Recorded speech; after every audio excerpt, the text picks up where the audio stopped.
കാപ്പ ഉത്തരവ് ലംഘിച്ച് തൃശൂർ ജില്ലയിൽ പ്രവേശിച്ച ആളൂർ സ്വദേശി അറസ്റ്റിൽ.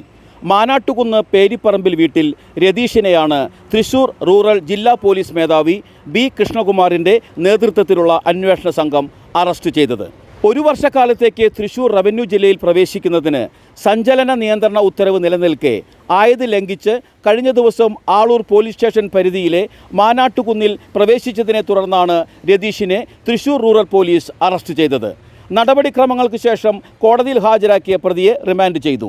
രതീഷ് ആളൂർ പോലീസ് സ്റ്റേഷൻ പരിധിയിൽ 6 വധശ്രമ കേസിലും 5 അടിപിടി കേസിലും കാപ്പ നിയമപ്രകാരം നടപടി സ്വീകരിച്ച കേസുകളിലും ലഹരി ഉപയോഗിച്ച് വാഹനമോടിക്കുക, പൊതുസ്ഥലത്ത് ലഹരി ഉപയോഗിക്കുക എന്നിങ്ങനെയുള്ള 20 ക്രിമിനൽ കേസിലെ പ്രതിയാണ്.